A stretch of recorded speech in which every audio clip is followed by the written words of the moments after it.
we ended with probability yesterday, so starting with that only.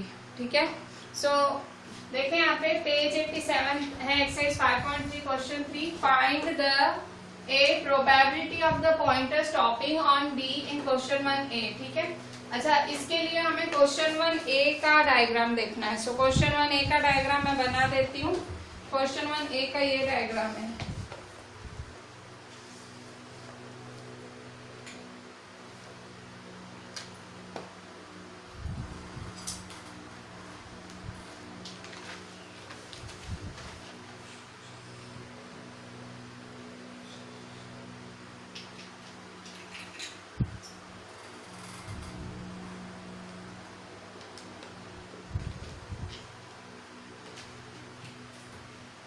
तो question 1A, probability of getting an ace from a well shuffled deck of 52 playing cards, probability of getting a red apple. ठीक है, सो हम answer A से start लेंगे. Answer A. ठीक है, क्या बोल रहा है? Probability of pointer stopping on D in question 1A. तो क्वेश्चन 1A में कह रहा है D प्रोबेबिलिटी ऑफ, मतलब ये जो गेम ऑफ व्हील है, ठीक है, व्हील मतलब इसमें क्या करते हैं, आप ऐसे व्हील घुमाते हो, ठीक है, तो एक जगह पॉइंटर आके पॉइंट होता है. तो कह रहा है उसमें डी की प्रोबेबिलिटी क्या है. फाइंड द प्रोबेबिलिटी, क्वेश्चन पूछ रहा है find the probability of D. ठीक है, तो अच्छा हमारा पहले प्रोबेबिलिटी का फॉर्मूला क्या है. प्रोबेबिलिटी का formula number of outcomes upon total number of outcomes. ठीक है, probability is equal to number of outcomes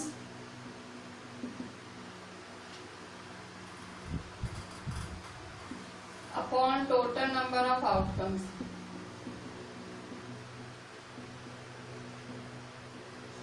ठीक है, अच्छा अब यहाँ देखो probability of pointer stopping on D. तो देखो टोटल नंबर ऑफ आउटकम्स कितने हैं, 1 2 3 4 5. ठीक है, so total number of outcomes है 5. तो टोटल नंबर ऑफ आउटकम्स कितने हैं, 5. ठीक है, अच्छा अभी क्या बोल रहा है, probability of pointer stopping on D. So probability of pointer stopping on D is equal to D. तो डी पे रुकेगा. डी कितने हैं यहाँ पे, डी देखो एक ही है. कितने हैं डी, एक ही है. सो 1 upon, so number of possible outcomes कितना है, 1. मतलब डी एक ही है ना, देखो इन सब में डी एक ही है. तो 1 और टोटल नंबर ऑफ आउटकम्स कितने हैं, 5. तो 1 अपॉन 5 क्या है आंसर, 1 अपॉन 5. ठीक है, आंसर बी.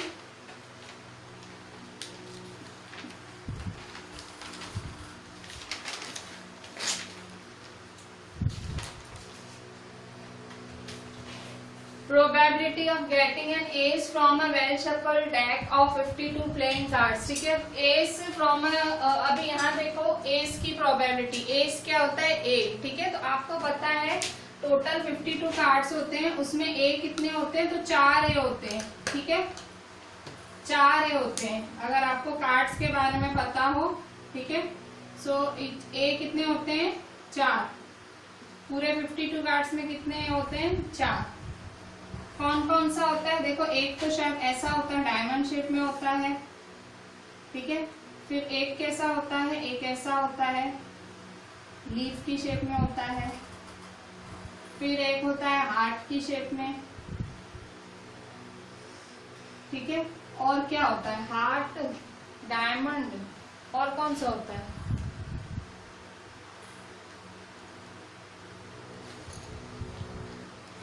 और चौथा होता है ऐसा. ठीक है, इस तरह से होती है शेप.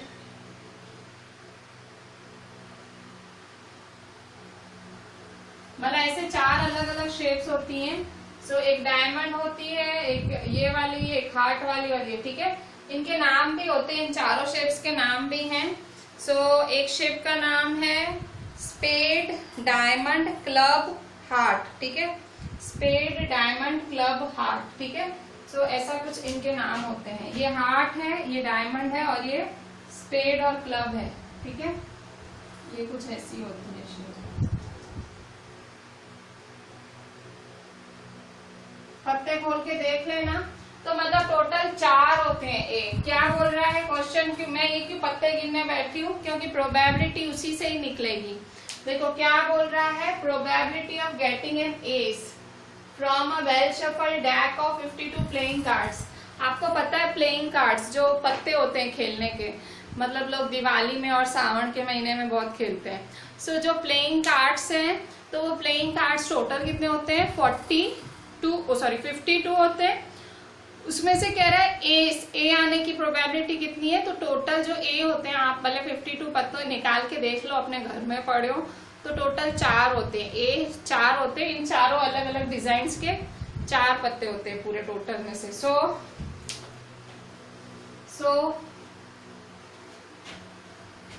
बी, फिर से फॉर्मूला लिख लो, प्रोबेबिलिटी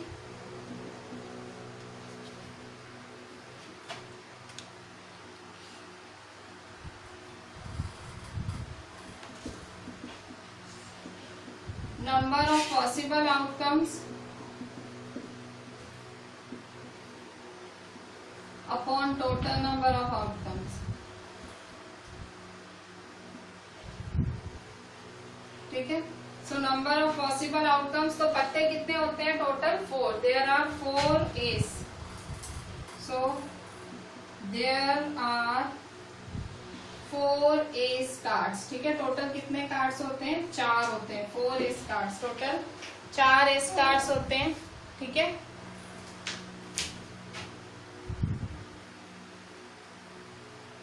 फिफ्टी 52 में से टोटल 4 होते हैं, ठीक है। देयर आर 4 एस कार्ड्स, तो there are 4 ace cards. So probability of getting an ace, बच्चों ये जैसे मैं कार्ड्स की बात कर रही थी, तो मैं ऐसे ये देखो, तो यहाँ देखो ये वाला है ऐसे, मतलब ए, ये के है ना, तो ऐसे ए लिखा हुआ है। और ये देखो ये वाली शेप है, ठीक है। इस शेप को बोलते हैं क्लब, ठीक है। ये क्लब वाली शेप है। तो ऐसे 4 शेप्स होती हैं, ठीक है। स्पेड, क्लब, हार्ट, डायमंड, ठीक है। तो हार्ट डायमंड तो एकदम इजी शेप है, और स्पेड और क्लब है, ठीक है। सो ऐसे टोटल 4 शेप्स होती हैं। मेरे हाथ में के है, तो ऐसे ए होगा और 4 अलग अलग ऐसे शेप्स में होगा, तो टोटल 4 कार्ड्स होते हैं ए के, ठीक है। So probability of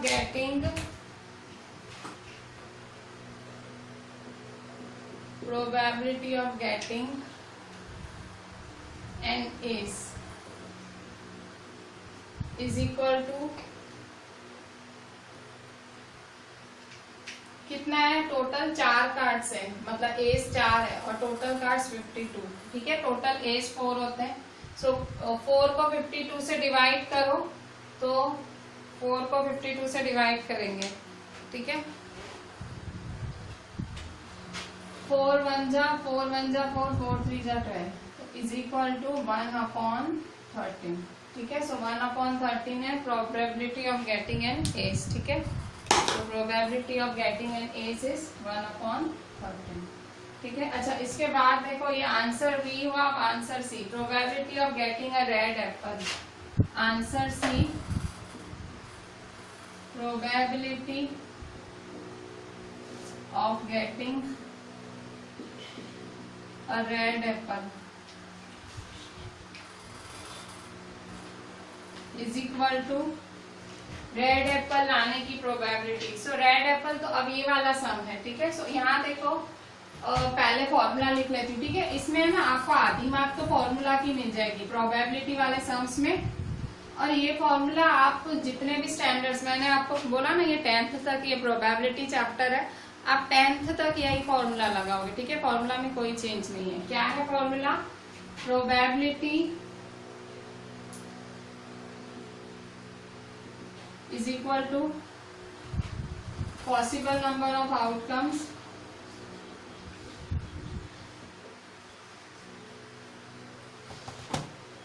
upon total number of outcomes.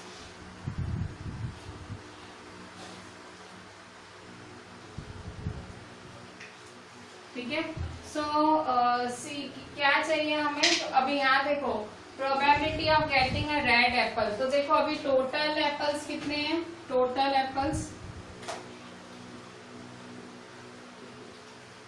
Apples हैं 1 2 3 4 5 6 7, 7 है।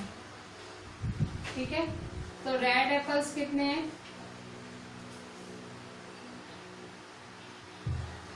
रेड एप्पल्स 1 2 3 4, 4 है। ठीक है, so probability is equal to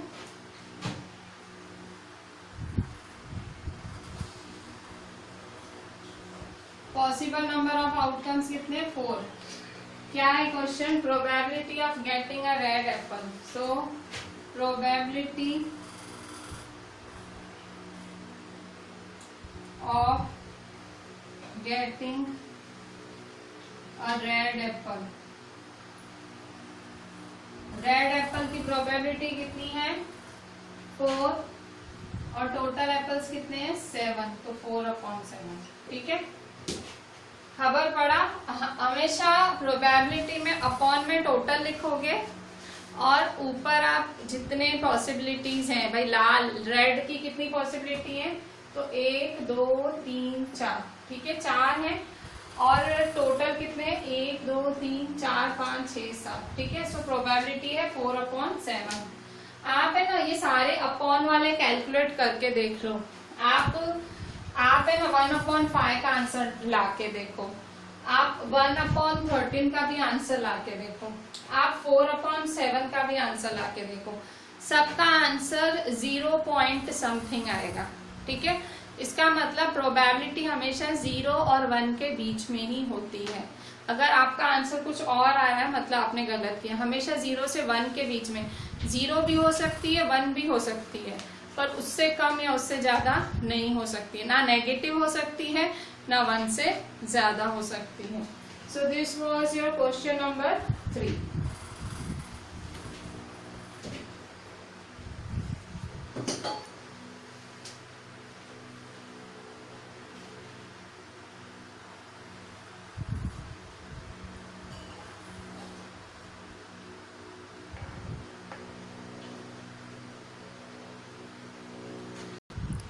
बच्चों अभी हम देखते हैं पेज 87 का एक्सरसाइज 5.3 का question 4। Numbers 1 to 10 are written in 10 separate slips, 1 number on 1 slip, capped in a box and mixed well. अभी देखो ये क्वेश्चन मैं आपको थोड़ा मैं आपको डायग्रामेटिकली समझाती हूँ। ठीक है, ये क्वेश्चंस मैं आपको डिटेल में समझा रही हूँ टाइम लेके, तो इससे आपका जो प्रोबेबिलिटी का विजन है वो स्ट्रांग होगा। ठीक है, और फ्यूचर में ये चैप्टर्स हैं तो बेटर है आप थोड़ी अंडरस्टैंडिंग रखो। क्या बोल रहे हैं? Number 1 to 10 are written on 10 separate slips. तो यहाँ देखो एक बॉक्स है। ठीक है, numbers 1 to 10 are written on 10 separate slips capped in a box. एक बॉक्स में नंबर्स हैं। ठीक है, सो 1 2 3 4 5 6 7 8 9 10। ठीक है, सो ऐसा है कुछ कि एक बॉक्स में ऐसे 10 स्लिप्स पड़ी हुई हैं और उन्हें ऐसे मिक्स किया गया है, ऐसे उछाल के मिक्स करा है। One slip is chosen from the box without looking into it. What is the probability? अभी बिना देखे एक ऐसे नहीं हम कहते हैं बिना देखे ऐसे एक, तो मैंने इसमें समझो हाथ डाला और मैंने ऐसे एक नंबर निकाल लिया। ठीक है, so what is the probability of getting a number 6? इसमें से 6 आएगा, उसकी प्रोबेबिलिटी क्या है? तो अब यहाँ देखो, तो टोटल नंबर ऑफ स्लिप्स कितनी हुई? टोटल नंबर ऑफ स्लिप्स 10 है। ठीक है, so answer total number of outcomes मतलब टोटल रिजल्ट्स कितनी हो सकती हैं या स्लिप्स इज इक्वल टू 10 होगी। ठीक है, अच्छा अब क्या बोल रहा है? गेटिंग अ नंबर 6 की। अच्छा तो टोटल देखो, टोटल नंबर्स कितने हैं? टोटल नंबर्स हैं 1 2 3 4 5 6 7, 8, 9, 10, ठीक है। सो टोटल नंबर क्या हुआ 10, ठीक है, ये हमने लिखा टोटल 10 है। अच्छा अब क्या बोल रहा है, what is the probability of getting a number 6। Probability of getting, तो 6 कितने हैं, 6 कितना है, एक ही है, कितना है, एक ही है, तो क्या होगी प्रोबेबिलिटी 6 आने की 1, ठीक है, 1/10, ठीक है। So probability of getting 6, first probability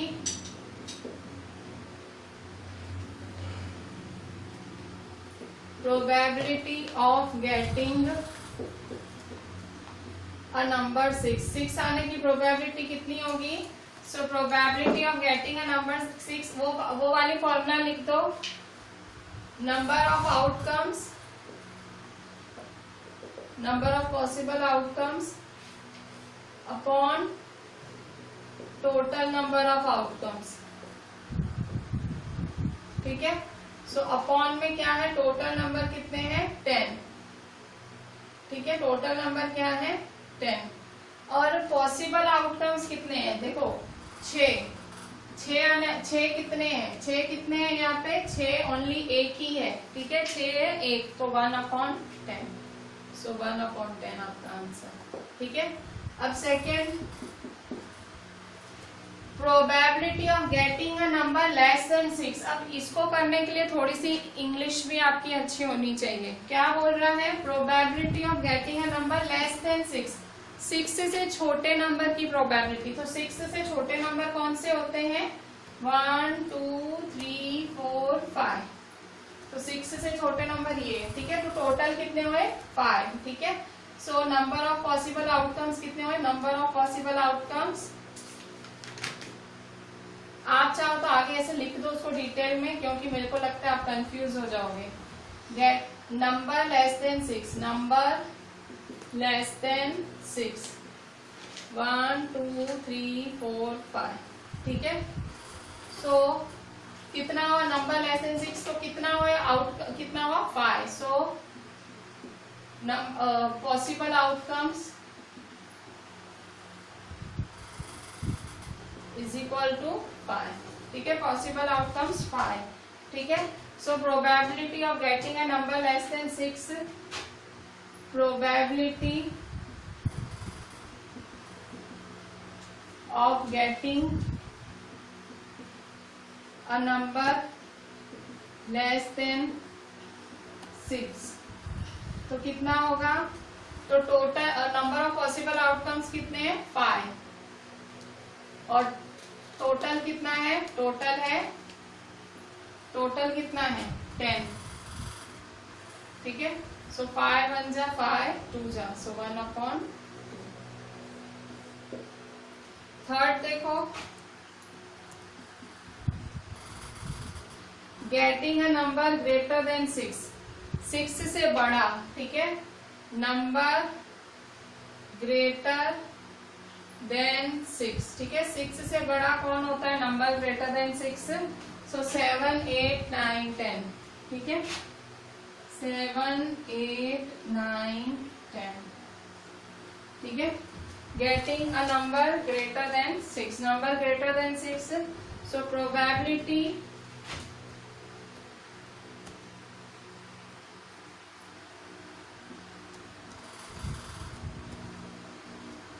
getting a number greater than 6, तो 6 से ज्यादा कितने हुए टोटल, गिनो 1, 2, 3, 4, तो 4, और टोटल कितने हैं 10, ठीक है। क्यों, क्योंकि ग्रेटर देन 6 पूछ रहा है, सो 6 से बड़ा 7, 8, 9, 10, काउंट करो 1, 2, 3, 4, तो 4/10, कट शॉर्ट करो, सो कट शॉर्ट करेंगे 2 2 जा 4, 2 3 जा 6, तो आंसर क्या आया 2/3। सो थर्ड की प्रोबेबिलिटी है 2/3। अच्छा अभी फोर्थ की probability, getting a 1 digit number, ठीक है, गेटिंग अ 1 डिजिट नंबर, इसकी प्रोबेबिलिटी, सो इसका आंसर मैं इसके नीचे ही करती हूँ, ठीक है, मेरे को वहां जगह नहीं है, मैं ये मिटा देती हूँ।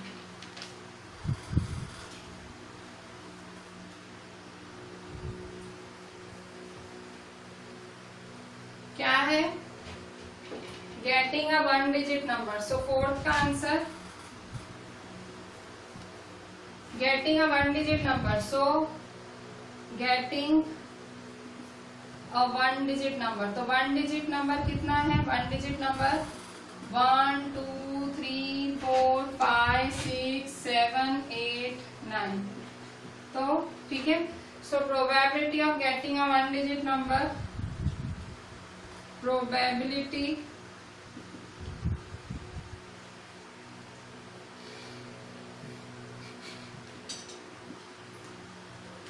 of getting a 1 digit number is equal to possible number of outcomes, number of possible outcomes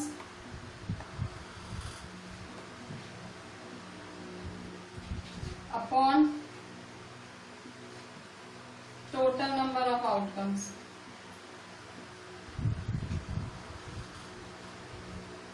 तो नंबर ऑफ पॉसिबल आउटकम्स कितने हैं? काउंट करो।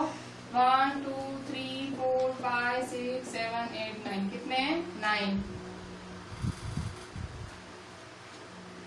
टोटल नंबर ऑफ आउटकम्स कितने हैं? टोटल कितने हैं? सो टोटल है 10 है। आपको देखो शुरू से ही हम टोटल 10 ही लिख रहे हैं।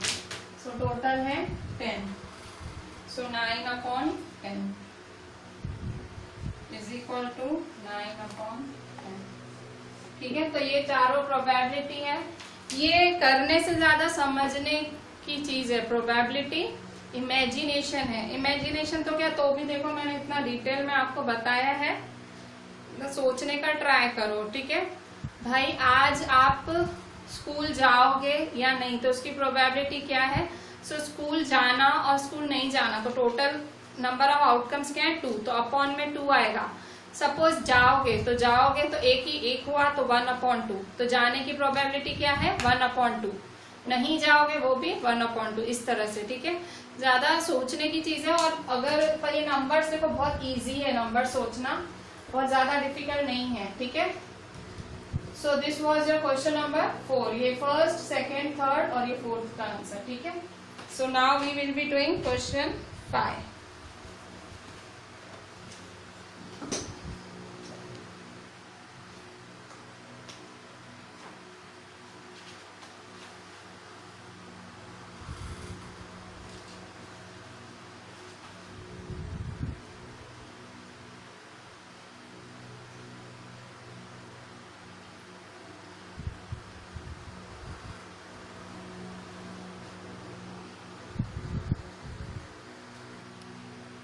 बच्चों क्वेश्चन 5 देखो। If you have a spinning wheel with 3 green sectors, 1 blue sectors and 1 red sector. एक स्पिनिंग व्हील है। स्पिनिंग व्हील का मतलब इस तरह से व्हील होता है जो स्पिन करता है। तो उसमें 3 ग्रीन सेक्टर्स हैं।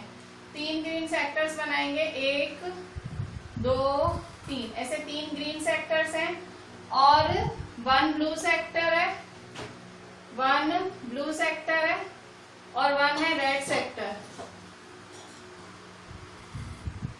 तो देखो स्पिनिंग व्हील है, 3 ग्रीन सेक्टर्स हैं। तो 3 ग्रीन सेक्टर, तो ये 3 ग्रीन सेक्टर हुए। ठीक है, ये एक ग्रीन, ये दूसरा ग्रीन सेक्टर का मतलब ये हिस्सा, तीसरा green. 3 green sector, 1 blue sector, 1 red sector. 1 blue है और 1 रेड सेक्टर है। ठीक है, इंटरेस्टिंगली मेरे पास वो 3 कलर के मार्कर्स भी हैं। ठीक है, सो ये रेड है। ठीक है, तो ये इस तरह से 5 सेक्टर्स हैं। तो इतना तो पता लग गया। टोटल सेक्टर्स कितने हैं? 5। ठीक है, सो टोटल सेक्टर्स कितने हैं? Answer, so sectors is equal to कितने हैं? देखो ग्रीन ग्रीन ग्रीन, ग्रीन है, ग्रीन है, ग्रीन है, ब्लू रेड, ब्लू रेड। ठीक है, सो देखो green green green, blue red. ठीक है, अच्छा अब क्या बोल रहा है? तो टोटल कितना हुआ? देखो टोटल नंबर ऑफ आउटकम्स 1 2 3 4 5। ठीक है, so total number of outcomes 1 2 3 4 5। ठीक है, so what is the probability of getting a green sector, ठीक है, probability of getting a green sector. So green sector की प्रोबेबिलिटी क्या होगी, probability of getting a green sector,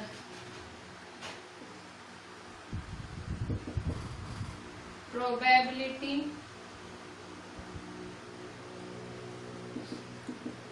of getting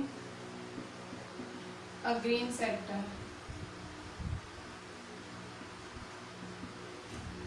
probability of getting a green sector. तो green कितना है, तो देखो ग्रीन कितने, पहले तो देखो what is the probability of getting a green sector. तो ग्रीन सेक्टर कितने हैं, 1 2 3, तो 3 और टोटल कितना है 5, तो 3/5।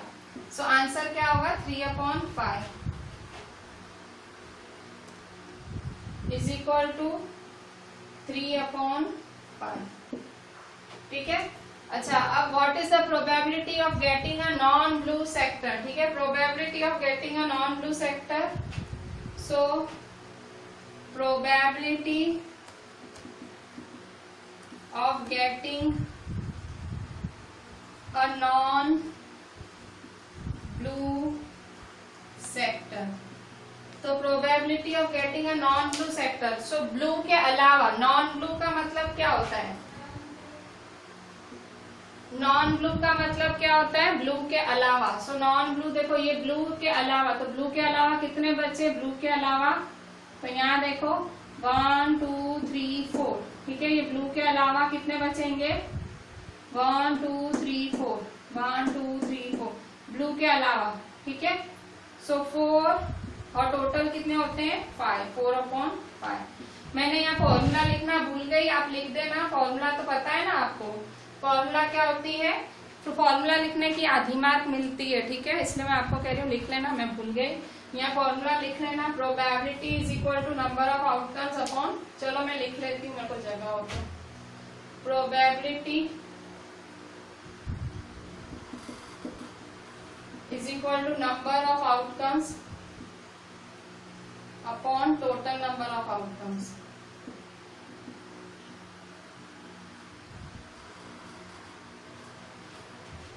ठीक है, probability is equal to number of outcomes upon total number of outcomes. So probability of getting a green sector, ठीक है, तो green sector is equal to 3/5, probability of getting a non blue sector 4/5, ठीक है। सो इस तरह से ये answer है, probability of getting a green sector, probability of getting a non blue sector, ठीक है।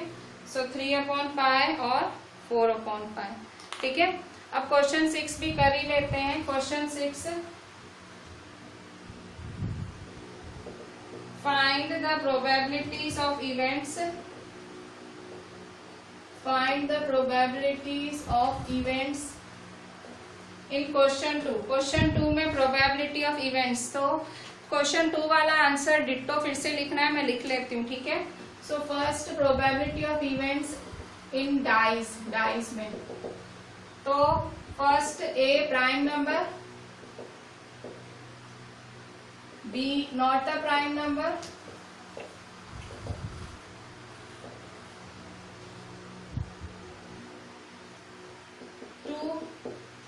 a number greater than 5,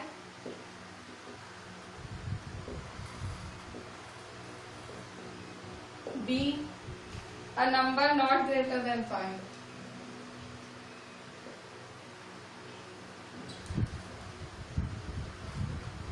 ठीक है। सो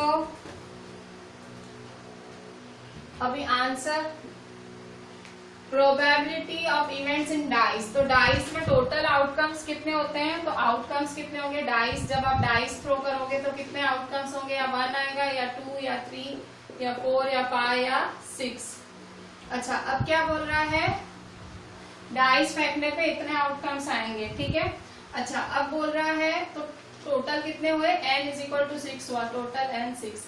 अच्छा, फर्स्ट अब प्राइम नंबर, प्राइम नंबर आएगा, उसकी कितनी प्रोबेबिलिटी है, तो प्राइम नंबर कितने होते हैं, इसमें प्राइम क्या होता है, प्राइम जो खुद की टेबल में आए और 1 की टेबल में आए, और 1 नहीं हो सकता, ठीक है। 1 ना प्राइम होता है ना कंपोजिट होता है, याद रखना 1 कुछ भी नहीं होता, ना प्राइम ना कंपोजिट।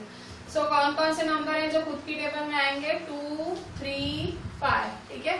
सो है 2, 3, 5, ठीक है। तो प्राइम नंबर क्या है? 2, 3, 5, 3 है, ठीक है। सो 2, 3, 5 3 है।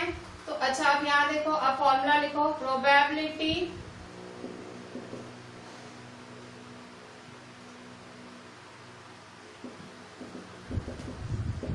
number of outcomes upon total number of outcomes।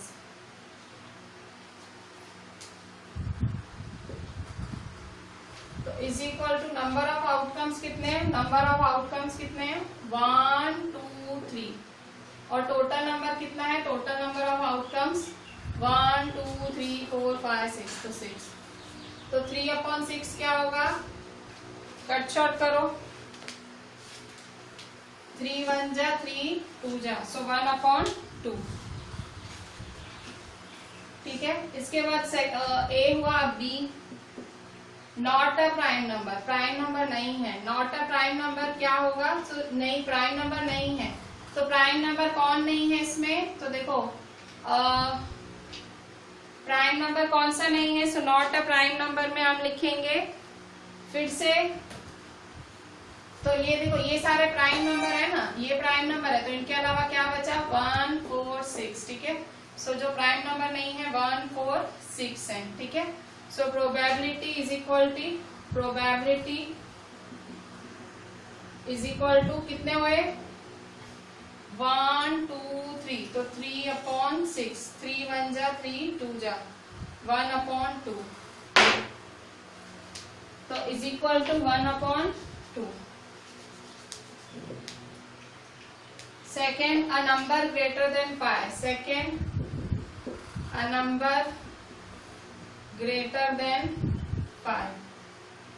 5 से बड़ा नंबर कौन सा होगा? A number greater than 5, ठीक है। A number greater than 5 कौन सा होगा? तो ये देखो 5 है ना, इससे बड़ा नंबर क्या होगा? 6, सो 1। A number greater than 5 क्या होगा? 1। 5 से बड़ा तो 6 ही है ना, देखो 5 से बड़ा क्या है? 6, तो नंबर ग्रेटर देन 5 1 है। तो इसकी प्रोबेबिलिटी कैसे लिखोगे? प्रोबेबिलिटी क्या है? 1, ठीक है। ये 1/6, ठीक है। तो आंसर क्या होगा? 1/6, ठीक है। तो ये सेकंड का ए हुआ। अब सेकंड का बी लिखेंगे। मैं सेकंड का बी लिखती हूँ यहाँ पे।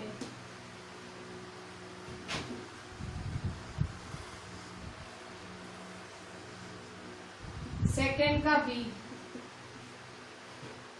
a number not greater than 5, a number not greater than 5, 5 से बड़ा नहीं है। नंबर नॉट ग्रेटर देन 5 तो कितने हुए? 5 से बड़ा नहीं है, तो 1 2 3 4, ठीक है। तो 4/6,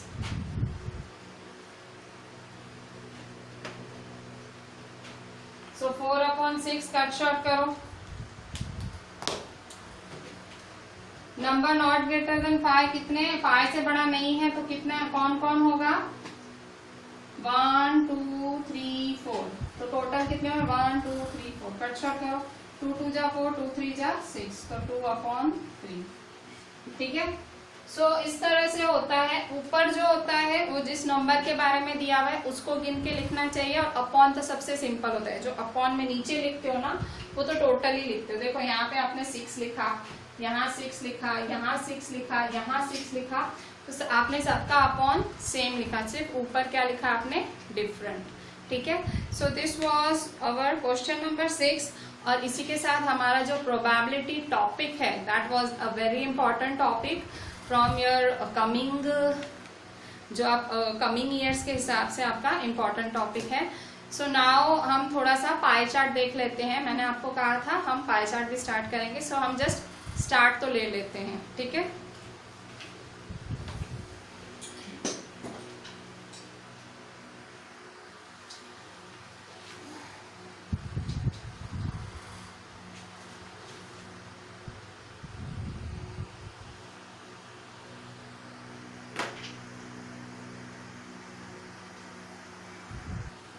बच्चों अभी हम नया टॉपिक आज थोड़ा सा स्टार्ट इंट्रो ले लेते हैं, ठीक है, जिसका नाम है पाई चार्ट, जिसको सर्कल ग्राफ भी बोलते हैं, ठीक है। मतलब आपने ग्राफ तो बहुत देखे होंगे, ठीक है, आपने बार ग्राफ देखा, आपने हिस्टोग्राम देखा, अब आप एक ऐसा ग्राफ देखोगे जो सर्कल शेप में है, ठीक है, एक ऐसा ग्राफ देखोगे जो सर्कल शेप में, उसे कहते हैं सर्कल ग्राफ, और उसका दूसरा नाम है पाई चार्ट, ठीक है। सो ये ग्राफ हमेशा सर्कल शेप में बनता है, और क्योंकि एक सर्कल का टोटल एंगल 360 डिग्री होता है, आपको पता होगा, आप प्रोटेक्टर यूज करते हो, ठीक है। सो ये देखो, ये प्रोटेक्टर है, ठीक है। सो ये प्रोटेक्टर है तो ये कितना है, 90 डिग्री है, ठीक है। उल्टा उतना ही रखूं तो 90, मतलब टोटल अगर एक सर्कल, तो देखो ये 90 और ये 90, तो टोटल कितना हुआ 361, सॉरी प्रोटेक्टर 180 होता है, ठीक है, ये टोटल 180 और ये 180, मतलब यहाँ ये ऊपर वाला 180 होता है, नीचे वाला भी 180, तो टोटल क्या होता है 360 डिग्री, ठीक है। तो हम पाई चार्ट कैसे बनाते हैं, पाई चार्ट में हम एक एक का आपको परसेंटेज दिया होता है और आपको एंगल निकालना होता है। जैसे अभी मैं आपको ऐसे ही समझाने के लिए एग्जांपल दे रही हूँ, जैसे हमको फ्लेवर मतलब आइसक्रीम के फ्लेवर का पाई चार्ट बनाना है, ठीक है। सो मैं आपको एक एग्जांपल से ऐसे ही समझाती हूँ, जैसे कॉन्सेप्ट आपको थोड़ा सा समझ है मैं क्या एक्सप्लेन करना चाह रही हूँ। So favourite flavours of ice cream, favourite flavours of ice cream in percentage are given below, ठीक है। सो मतलब आइसक्रीम के आइसक्रीम का फ्लेवर का परसेंट दिया हुआ है। सो फ्लेवर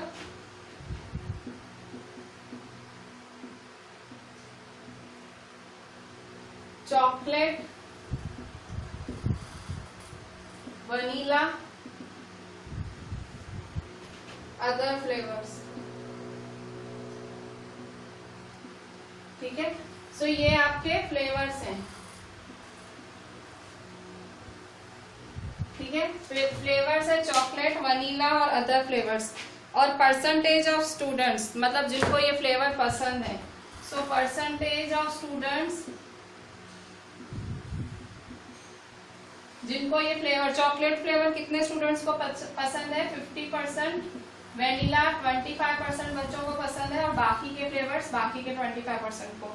अब इसका आपको क्या बनाना है, इसका आपको बनाना है पाई चार्ट। सो पाई चार्ट बनाने के लिए पहले आपको चाहिए डिग्री, मतलब क्यों, क्योंकि टोटल जो सर्कल होता है वो कितना होता है 360 डिग्री, तो आपको इसको भी डिग्री में कन्वर्ट करना है, इसको भी डिग्री, इसको भी डिग्री, समझे। आपको अगर चॉकलेट, वेनिला और अदर फ्लेवर्स आपको, अगर आप इसको सर्कल में दिखाना चाहते हो, पाई चार्ट में दिखाना चाहते हो, तो आपको चाहिए डिग्री मतलब भाई 60 डिग्री, 70 डिग्री, 80 डिग्री, मतलब 360 डिग्री के अंदर, ठीक है। मतलब आपको परसेंटेज को किस में कन्वर्ट करना है, डिग्री में। उसको बोलते हैं सेंट्रल एंगल निकालना। क्या बोलते हैं, central angle. So central angle कैसे फाइंड करते हैं, so central angle is equal to, इसका परफेक्ट फॉर्मूला आपकी शायद बुक में दिया हुआ है, मैं आपको शायद वो नहीं होगा तो फिर मैं ऐसे ही आपको लिखाती हूँ, शायद फॉर्मूला हो, ठीक है। नहीं, परफेक्ट फॉर्मूला नहीं है तो मैं आपको बता देती हूँ क्या होगा, फ्रैक्शन ऑफ 360 डिग्री, ठीक है। सो परफेक्ट फॉर्मूला नहीं है, सो परसेंटेज ऑफ 360 डिग्री, ठीक है। कैसे, सेंट्रल एंगल का फॉर्मूला क्या है, central angle is equal to percentage of 360 degree. Percentage तो देखो यहाँ पे परसेंटेज, तो परसेंट कितनी है, देखो 50 है, कितने में से है, 100 में से, तो 50/100। सो तो ऑफ मतलब मल्टीप्लाई, 360 मतलब 360 डिग्री। सो 50 1 जा 50, 2 जा, तो हाफ इंटू 360 डिग्री, तो 2 1 जा 2 8 जा 0, तो 180 डिग्री हुआ, ठीक है। सो ये इसका सेंट्रल एंगल क्या आया, यहाँ सेंट्रल एंगल लिखोगे एक एक का, इसका सेंट्रल एंगल क्या आया, इसका सेंट्रल एंगल आया 180 डिग्री, ठीक है। 25% का सेंट्रल एंगल देखेंगे। 25% का कैसे निकालोगे, फिर से फॉर्मूला कैसे निकालोगे, वेनिला का कितनी परसेंट है 25, कितने में से है 100, ऑफ मतलब मल्टीप्लाई 360 डिग्री, 25 1 जा 25, 4 जा तो 4 1 जा 4 9 जा 36 0, सो 90 डिग्री, ठीक है 90 डिग्री, ठीक है। सो 25% अदर फ्लेवर्स, 25/100 इंटू 360 डिग्री, 25 1 जा 25, 4 जा, ठीक है 4 1 जा 4 9 जा, सो 90 डिग्री, ठीक है। सो 180 डिग्री 90 डिग्री 90 डिग्री, ठीक है। सो इस तरह से ये सेंट्रल एंगल निकले। अब ये सेंट्रल एंगल को किसमें आपको दिखाना है, पाई चार्ट में। कैसे दिखाओगे, मैं आपको आज थोड़ा बोर्ड पे एक्सप्लेन कर लेती हूँ, अगर नहीं समझ आया तो मैं कल आपको सारा पेज पे ही एक्सप्लेन करूंगी, ठीक है। मैं ट्राई करती हूँ, शायद आपको यहाँ समझ आए। पहले तो एक राउंडर से सर्कल बनाओगे, राउंडर है ना ये, ठीक है। ऐसा राउंडर लोगे, इसमें पेंसिल भरोगे, ठीक है। और पेंसिल हमेशा है ना इससे छोटी भरने की, ठीक है, वरना ऐसे आप जब ऐसे बनाते हो ना ऐसे, तो वो पेंसिल अगर ऊंची होती है आपके हाथ को नड़ेगी, ठीक है। तो हमेशा देखा करो पेंसिल इससे छोटी लिया करो, ठीक है, बड़ी मत लिया करो। तो पहले राउंडर बना दो। तो इससे आपने राउंडर बनाया ऐसे, तो देखो यहाँ ऐसे छेद होगा, आपने राउंडर बनाया तो छेद हुआ होगा। तो अब आप क्या करो, छेद हो गया तो अब आप यहाँ पे ऐसे लाइन खींच लो, ठीक है। यहाँ आप क्या खींच लो, लाइन, लाइन खींची, तो यहाँ आपने एक लाइन खींच ली। अच्छा, अब पहले क्या दिखाना है आपको, 180 डिग्री, क्या दिखाना है, चॉकलेट का 180 डिग्री। तो अब 180 डिग्री कहाँ आएगा, तो देखो यहाँ डी रखो, यहाँ ये पॉइंटर रखो डी। सो 180 डिग्री कहाँ आ रहा है, तो देखो यहाँ आएगा आपका, आपने ये प्रोटेक्टर रखा, सो 180, ये पूरा 180 डिग्री आएगा, ठीक है। सो ये पूरा आपका 180 डिग्री हुआ चॉकलेट, ठीक है। अच्छा, अब फिर से यहाँ प्रोटेक्टर दूसरा क्या है, 90 डिग्री चाहिए, फिर से यहाँ प्रोटेक्टर रखो, इसी सेंटर पे प्रोटेक्टर रखो। सो यहाँ देखो ये आया आपका 90 डिग्री, ठीक है। सो ये आपका 90 डिग्री बना, 90 डिग्री वेनिला और ये 90 डिग्री अदर फ्लेवर्स। तो इसे बोलते हैं पाई चार्ट, ठीक है। आप क्या यूज करोगे इसमें, राउंडर, प्रोटेक्टर, पेंसिल, इरेजर, ठीक है, और स्केल। ये 5 चीजें आप लेके बैठना। और प्लीज ऐसे बुरी तरह से मत करना, सीरियसली करना, अच्छे से करना। कल मैं डिटेल में मैं देखती हूँ पेज ही यूज करूंगी, आई वोंट यूज बोर्ड, कि आप लोगों को ज्यादा आइडिया, ठीक है। So this was just a bit intro of pie chart, की पाई चार्ट है क्या।